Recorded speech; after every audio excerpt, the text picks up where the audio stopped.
तलबै लिन्छु त म जनताबाट जितेर आएको सांसदले तलब खान्छ तपाईलाई टाउको दुखाइ केही छैन हामीलाई टाउको दुखाइ होइन कि यो खालको आरोप त्यो मेरो अधिकार हो तलब लिएन भने म कसरी बाँच्छु सेवा सुविधामा तपाईको संसदको म दलको प्रमुख सचेतक हो हाम्रो कुरा के हो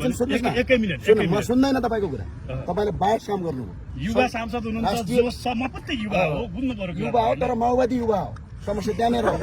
पत्रकार होइन माओवादी युवालाई मन पराउनुहुन्न यो संविधान मान्दिन भन्ने मान्छे पनि यो देशको सांसद हुन सक्छ भन्ने लेखेको छ गणतन्त्रको गाडी चढेर माननीय आक्रोशित हुनुभएको छ। यति बेला तपाईँले देख्नुभयो यति बेला उहाँले गणतन्त्र गाडी चढेर हिँड्नुभयो भने राजतन्त्रको राजावादी सांसदले आरोप लगाएपछि यति बेला ज्ञानेन्द्र साईले जुन किसिमको प्रतिक्रिया देखाउनु भएको छ।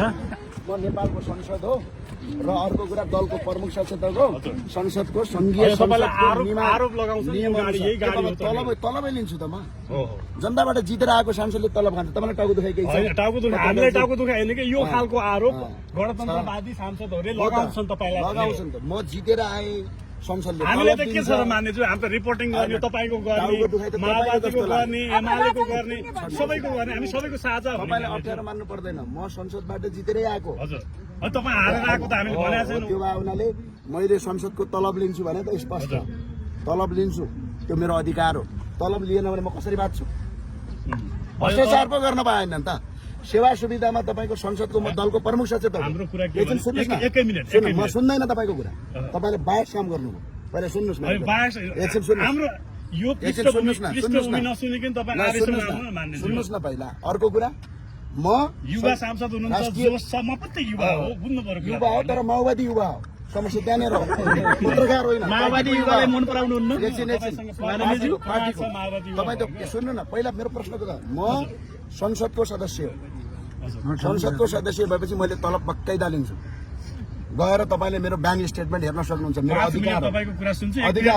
अधिकार हो दोस्रो कुरा म राष्ट्रिय प्रजातन्त्र पार्टीको दलको प्रमुख सचेतक हो जुन संविधान र जुन संसदले जुन सुविधा दिएको छ त्यो सुविधा मैले प्रयोग गरेको छु भनेर संसारभरि बोलेको छु त संविधान मान्नुहुन्न नि त हजुरहरूले संविधान 274 तपाईले पढेर आउने नपढिकन फ्याट्ट होइन संविधानै मान्नुहुन्न तपाईँ संविधानै तपाईलाई म एउटा प्रश्न गर्छु नेपालको संविधानको धारा 274 ले के भन्छ पढेर सुनाउनु पढेर सुनाउनु न सबै बुझ्दैन सबैले कण्ठका हुन्छ मित्र साथीले पढेर सुनाउनु त्यो 274 मात्रै पढेर हुन्छ त्यो 274 ले नै भन्छ तपाई संविधान आफू नपढ्ने अनि अर्काले यो गर्दैन युट्युबमा भ्युज कति आउँछ भनेर तपाईले काम गर्ने 274 ले के भन्छ पहिला सुन्नुस् यो संविधान मान्दिन भन्ने मान्छे पनि यो देशको सांसद हुन सक्छ भन्ने लेखेको छ सकियो यति मेरो 1 मिनेट चाहिँ नसुन्ने गणतन्त्रको गाडी चढेर माननीय आक्रोशित हुनुभएको छ। यति बेला तपाईँले देख्नुभयो यति बेला उहाँले गणतन्त्र गाडी चढेर हिँड्नुभयो भने राजतन्त्रको राजावादी सांसदले आरोप लगाएपछि यति बेला ज्ञानेन्द्र साईले जुन किसिमको प्रतिक्रिया देखाउनु भएको छ तपाईँलाई हामी देखाउनेछौँ।